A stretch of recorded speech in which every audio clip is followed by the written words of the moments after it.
Hi Kannada ವೇದ YouTube ಚಾನಲ್ಗೆ ಎಲ್ಲ ಒಂದು ವೀಕ್ಷಕರಿಗೆ ಅಭ್ಯರ್ಥಿಗಳಿಗೆ ಮಕ್ಕಳಿಗೆ ಸ್ವಾಗತನ ಕೂಡ ತಿಳಿಸ್ತಾ ಸೆಕೆಂಡ್ PUC ವಾರ್ಷಿಕ ಪರೀಕ್ಷೆಗೆ ಸಂಬಂಧಪಟ್ಟಂತೆ ಇಂಟರ್ನಲ್ ಮಾರ್ಕ್ಸ್ಗೆ ಸಂಬಂಧಪಟ್ಟಂತೆ ರಾಜ್ಯ ಸರ್ಕಾರದ ಕಡೆಯಿಂದ PUC ಪರೀಕ್ಷೆಯನ್ನು ಬರೆಯುವಂಥ ಮಕ್ಕಳಿಗೆ ಒಂದು ಬಿಗ್ ಗುಡ್ ನ್ಯೂಸನ್ನು ಕೊಟ್ಟಿದ್ದಾರೆ ಅಂತ ಹೇಳ್ಬೋದಾಗಿರುವಂಥದ್ದು. ಒಂದು ಪಾರದರ್ಶಕತೆ ತೆರೆಯುವ ನಿಟ್ಟಿನಲ್ಲಿ ಒಂದು ಇಂಟರ್ನಲ್ ಮಾರ್ಕ್ಸ್ಗೆ ಸಂಬಂಧಪಟ್ಟಂತೆ ಬಿಗ್ ಅಪ್ಡೇಟನ್ನು ಕೊಟ್ಟಿದ್ದು, ರಿಸಲ್ಟ್ಗೆ ಮೊದಲೇ ಒಂದು ಇಂಟರ್ನಲ್ ಮಾರ್ಕ್ಸ್ಗಳನ್ನು ವೀಕ್ಷಣೆ ಮಾಡಿಕೊಂಡು ಅದಕ್ಕೆ ಅಬ್ಜೆಕ್ಷನ್ಗಳನ್ನು ಕೂಡ ಸಲ್ಲಿಸೋದ್ರ ಮುಖಾಂತರದಲ್ಲಿ ಅದನ್ನು ತಿದ್ದುಪಡಿ ಕೂಡ ಮಾಡ್ಕೊಳ್ಳೋದಕ್ಕೆ ಅಥವಾ ಸೂಕ್ತ ರೀತಿಯಲ್ಲಿ ಒಂದು ಕ್ರಮವನ್ನು ವಹಿಸಿಕೊಳ್ಳೋದಕ್ಕೆ ಸಂಬಂಧಪಟ್ಟಂತೆ ಕೂಡ ಶಿಕ್ಷಣ ಇಲಾಖೆ ಕಡೆಯಿಂದ ಪ್ರಮುಖ ಆದೇಶ ಕೂಡ ಹೊರಬಿದ್ದಿದೆ ಅಂತ ಹೇಳ್ಬೋದಾಗಿರುವಂಥದ್ದು. ಏನು ಮಾಹಿತಿನ ಕೊಟ್ಟಿದ್ದಾರೆ, ಕಂಪ್ಲೀಟ್ ಮಾಹಿತಿ ವಿಡಿಯೋದಲ್ಲಿ ತಿಳ್ಕೊಂತೀರಾ. ಹೆಚ್ಚುವರಿ ಅಪ್ಡೇಟ್ಸ್ ಇನ್ಫಾರ್ಮೇಷನ್ ಮಾಹಿತಿನ ಪಡ್ಕೊಳ್ಳೋದಕ್ಕೆ ಕನ್ನಡ ವೇದ ಯೂಟ್ಯೂಬ್ ಚಾನಲ್ಗೆ ಹೊಸದಾಗಿ ವಿಡಿಯೋ ನೋಡ್ತಿರೋರು ಚಾನಲ್ಗೆ ಸಬ್ಸ್ಕ್ರೈಬ್ ಆಗಿಲ್ಲ ಅಂದ್ರೆ ಆಗ್ಬೋದು, ಬೆಲ್ ಐಕನ್ ಕೂಡ ಕ್ಲಿಕ್ ಮಾಡ್ಬೋದು. ಫ್ರೀ ಕೂಡ ಆಗಿರುತ್ತೆ ಇದು ಅಂತ ಮತ್ತೊಮ್ಮೆ ತಿಳಿಸ್ತಾ, ಸೊ ಇದಕ್ಕೆ ಒಂದೊಂದಾಗಿ ಮಾಹಿತಿಯನ್ನು ತಿಳ್ಕೊಂಡು ಬರೋಣ. ಮೊದಲನೇದಾಗಿ ಇರುವಂಥ ಮಾಹಿತಿ ಏನಂದರೆ, ಫಲಿತಾಂಶಕ್ಕೂ ಮುನ್ನವೇ ಅಂಕಗಳ ಒಂದು ಪ್ರಕಟಣೆಯನ್ನು ಕೂಡ ಮಾಡೋದಕ್ಕೆ ಇದೀಗ ಶಿಕ್ಷಣ ಇಲಾಖೆ ಅಥವಾ ಕರ್ನಾಟಕ ಶಾಲಾ ಪರೀಕ್ಷೆ ಮತ್ತು ಮೌಲ್ಯ ನಿರ್ಣಯ ಮಂಡಳಿ ಇದೀಗ ನಿರ್ಧಾರ ಮಾಡಿರುವಂಥದ್ದಾಗಿರುತ್ತೆ.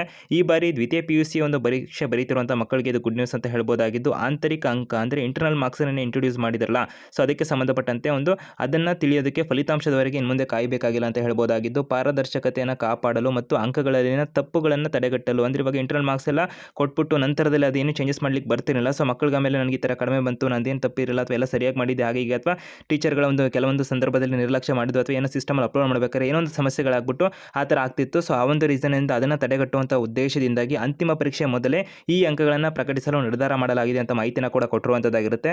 ಮತ್ತು ಎರಡನೇ ಹಾಗಿದ್ರೆ ಈ ಒಂದು ಅಂಕಗಳನ್ನು ಎಲ್ಲಿ ನೋಡ್ಕೋಬೋದು ಅಂತ ಹೇಳಿದ್ರೆ, ಕಾಲೇಜಿನ ನೋಟಿಸ್ ಬೋರ್ಡ್ನಲ್ಲಿ ಪರಿಶೀಲನೆ ಮಾಡ್ಬೋದು ಅಂತ ಮಾಹಿತಿನ ಕೊಟ್ಟಿದ್ದಾರೆ. ಎಲ್ಲ PU ಕಾಲೇಜುಗಳು ತಮ್ಮ ಒಂದು ವಿದ್ಯಾರ್ಥಿಗಳ ಇಂಟರ್ನೆಟ್ ಅಂಕಗಳನ್ನು, ಅಂದರೆ ಅವರಿಗೆ ಸಂಬಂಧಪಟ್ಟಂತೆ ಇಂಟರ್ನಲ್ ಅಂಕ ಏನಿರುತ್ತಲ್ಲ, ಸೊ ಅವುಗಳನ್ನು ಒಂದು ನೋಟಿಸ್ ಬೋರ್ಡ್ನಲ್ಲಿ ಕಡ್ಡಾಯವಾಗಿ ಪ್ರಕಟಿಸಬೇಕು ಅಂತ ಮಾಹಿತಿನ ಕೊಟ್ಟಿರುವಂಥದ್ದಾಗಿರುತ್ತೆ. ಒಂದು ವಿದ್ಯಾರ್ಥಿಗಳು ತಮ್ಮ ಅಂಕಗಳನ್ನು ಅಲ್ಲಿ ಪರಿಶೀಲನೆ ಮಾಡ್ಕೋಬೋದಿರುತ್ತೆ. ಕಾಲೇಜುಗಳ ಒಂದು ನೋಟಿಸ್ ಬೋರ್ಡ್ ಏನಿರುತ್ತಲ್ಲ ಅದರಲ್ಲಿ ಇಂಟರ್ನಲ್ ಮಾರ್ಕ್ಸ್ನೆಲ್ಲ ಹಾಕಿರಬೇಕು ಅಂತ.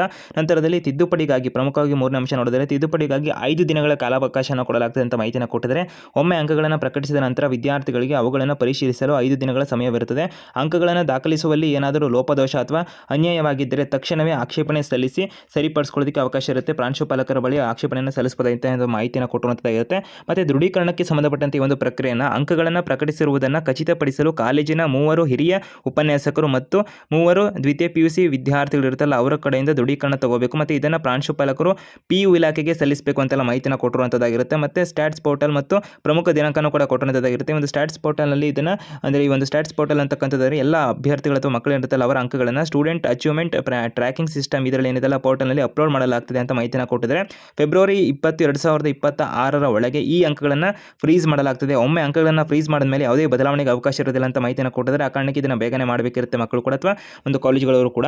ನಂತರದಲ್ಲಿ ಅಧಿಕೃತ ವೆಬ್ಸೈಟಲ್ಲಿ ವಿದ್ಯಾರ್ಥಿಗಳು ತಮ್ಮ ಕಾಲೇಜಿನ ಲಾಗಿನ್ ಇರುತ್ತಲ್ಲ ಅದು, ಅಥವಾ ಶಾಲಾ ಒಂದು ಕರ್ನಾಟಕ ಶಾಲಾ ಪರೀಕ್ಷೆ ಮತ್ತು ಮೌಲ್ಯ ನಿರ್ಣಯ ಮಂಡಳಿ ಅಧಿಕೃತ ವೆಬ್ಸೈಟ್ ಇರುತ್ತಲ್ಲ ಅದು, ಅಥವಾ ಒಂದು KRResults.NICT ಮುಖಾಂತರ ಹೆಚ್ಚಿನ ಮಾಹಿತಿನ ಕೂಡ ಪಡ್ಕೋಬಹುದು ಅಂತ ಮಾಹಿತಿನ ತಿಳಿಸಿದರೆ. ಪ್ರಮುಖವಾಗಿ ವಿದ್ಯಾರ್ಥಿಗಳು ಒಂದು ಎಚ್ಚರಿಕೆ ಕೂಡ ಕೊಟ್ಟಿರುವಂಥದ್ದಾಗಿರುತ್ತೆ.